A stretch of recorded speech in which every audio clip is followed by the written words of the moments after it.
Welcome back. You're still watching Daybreak, and I still call her Senator Beatrice Elachi, Senator Olekina, and Honorable Ishongwa. They are still having a conversation here. And Senator Olekina, you were making a point on the recruitment of IEBC. We know that this Wednesday there should be a psychometric test for the 36 candidates who are shortlisted to fill the 4 vacancies of commissioners, and thereafter they should begin the interviews on the 7th. I believe they should be concluding on 22nd of July, after which names will be presented to the president for appointment to be commissioners. And so what does the commission do with this so little time remaining, yet so much work to do, so much to work on budgets, so much to improve on ICT, and still Parliament likely to go through amendments? What do they do to ensure that they're able to deal with all that and prepare for a credible election? I think the big question is this. Since we do not have the money, the Treasury does not have the money. When you hear county government saying they're going to shut down, it is not because Ukuru Yatani has just become stubborn and refused to send them money. It is because there's no money. The country is broke. So it is now upon us legislators to go and sit down and ask these very tough questions. Is it possible under Article 256 to amend the Constitution in terms of the time of the election and in terms of how the elections can be carried out, you know? And I don't know whether that's possible. I'll have to refer back to the law. Because if we can only get 14 billion, that 14 billion should then be, we should ask ourselves, IEBC should come and say, with this 14 billion, I can carry out all the ward elections, you know, for the what do you call it, for the county assemblies, you know. But the issue, the biggest problem we have right now is that the problems come from the top. Every time someone is interested in becoming president, he wants to be able to ensure that he controls, or she controls, because there are also women who have expressed an interest to become president, the commission, you know. And it's I feel really sorry. Is that a perception or fact? It's a fact. I mean, these facts are stubborn. You know, people may want to say, oh, we want to be politically correct, but it is. It is not about merit. It is about interest. And the moment somebody is there and you're not getting your way, you start affecting everything. You know, we are politicians, and the problem with us politicians is that we do not like telling the truth. You know, and Kenyans also do not want to hear the truth because they want to support. So how exactly do they do that? Because you know, at the moment there's a selection panel that you'd think is independently doing that job. Let me put it this way. Like my brother just said off the set, he said that anything is possible in this country. If we are not able to appoint judges, even those commissioners can be presented and forwarded, and we decide not to appoint them. So really, the issue is this. It is all about interests. So until we can divorce ourselves from our own personal interests and focus on the issue of the country, uniting the country, there's no way we are going to achieve the issues which were raised by the Maraga decision when they nullified the elections. So I think what we need to ask ourselves is this. Are we ready to have an honest conversation in terms of money allocating funds to IEBC? It is not going to be possible. This Elections Act, we are all throwing daggers at Chebukati, yet we know very well that there's nothing he can do without money, you know? I mean, right now it worries me to, and I think my sister had alluded to the fact that it is difficult when these things are brought in the last minute. I actually have a different opinion on that.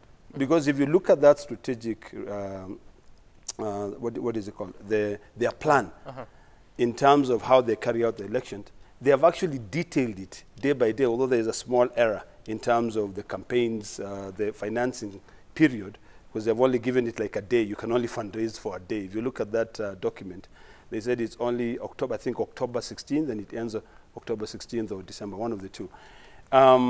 We have a serious problem. And I think now the Committee of Justice, Legal Affairs of both the Senate and the National Assembly must actually call a meeting with Chebukati and say what is it that is important for us to be able to pursue as a committee to amend the law and, you know, divorce the interest.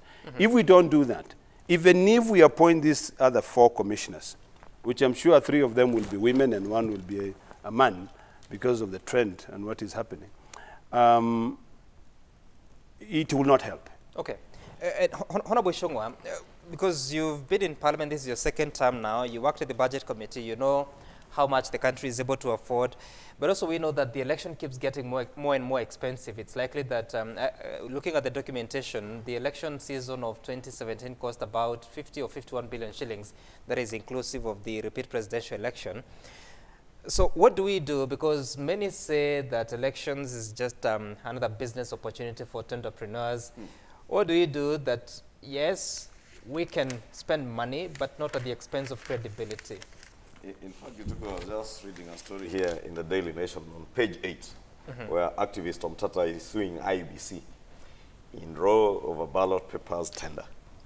I think if you read that story, then you know the problems that you're speaking about in terms of being business opportunities.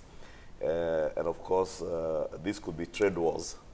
But also, it has a pointer to whether we are doing the right thing and at the right time. In terms of budgetary allocations, I can tell you, as my brother here says, IEBC definitely needs to justify every amount that they request from the National Treasury and from the Parliamentary Budget Committee to be able to allocate them the funds that they may need to prepare for the election. But we have historical problems at IEBC. If you looked at some analysis, I think it was done on Citizen News last week, or either last week or over this weekend, on the kind of even pending bills that IEBC has to deal with. Lawyers they have not paid to the tune of almost 1 point something or close to 2 billion shillings. Service providers, those who provided those schemes, kits and technology that they provided to IEBC. And therefore, there are very many issues that you need to deal with before the election. And that's what I was saying. Our focus principally today, a year before the election, should be on preparations towards the next general elections and ensuring that we resource IEBC adequately to be able to prepare, sort out their past problems and be able to prepare for the coming elections. Because if you have problems with the KIMS kits, or there is something that tells you servers maybe have never been opened and you don't know whether those servers will still work as they ought to work, in Kenya. That is a genesis of electoral violence in this country. And therefore, if we truly are genuinely interested in dealing with electoral violence, we must deal with the problems to do with the management of elections long before the election date. And this is a time to do that. This is a time to allow IEBC to have resources to be able to procure, but also procure properly, so that we do not see the kind of things that we are seeing here. You are doing restrictive tenders to 2 companies, God knows why. You have a year away from the election. You have time, IEBC has time to do procurement in line with the public procurement law and be able to allow Kenyans to scrutinize the procurement process, be it of the technology or even ballot papers. Because you don't want a situation where ballot papers are being printed locally or by a printer that is under the influence of Kimani Ichung'wah or Ledama or Lekina or any other politician. You don't think local printing would be good for the country? You want us to take all that? It doesn't matter to me because if you print Kenyan currency locally and you don't have a problem with currency, you can still print it. It's just about the confidence building that we do with IEBC and its processes long before the election.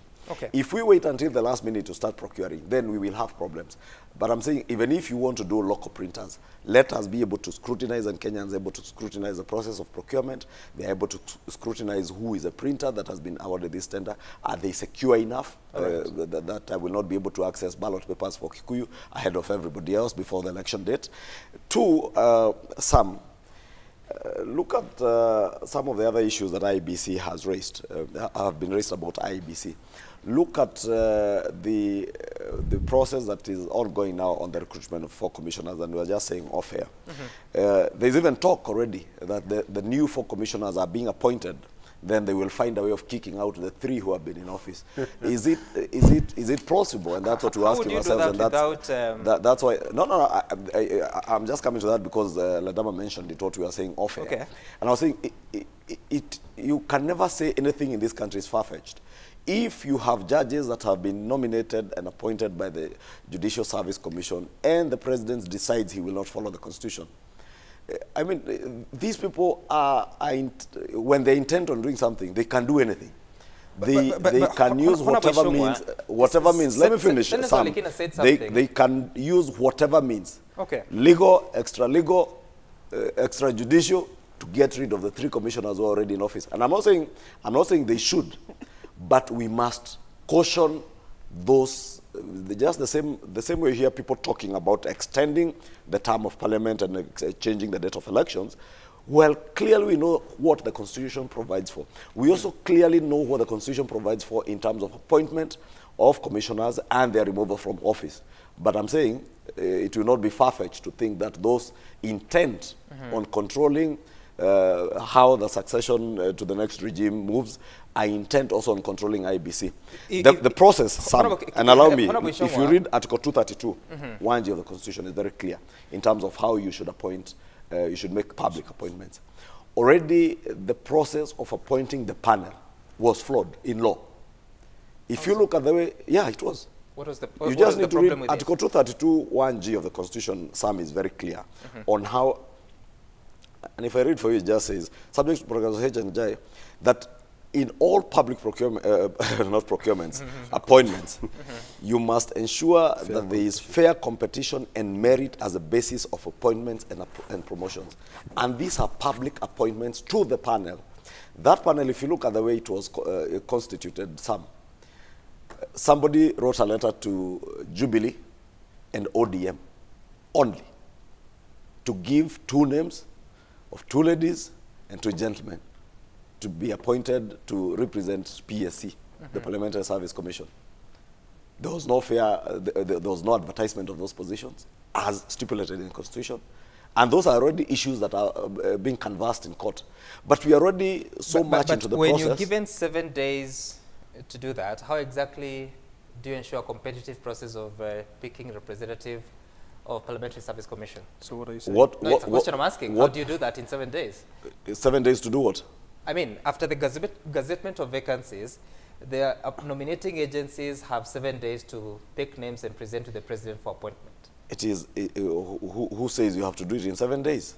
It is advertisement that was done in 7 days. If the Constitution, Sam, there's a balance in law for lawyers say, it's actually not a balance, it's a principle in law, that any law that you enact that is ultra vires the Constitution is null and void to the extent of the inconsistency with the Constitution. Therefore, if Article 232 1G of the Constitution provides that all public appointments must be done on merit in a fair and competitive process, then you must ensure that all other laws that you enact in view of public appointments comply with the Constitution.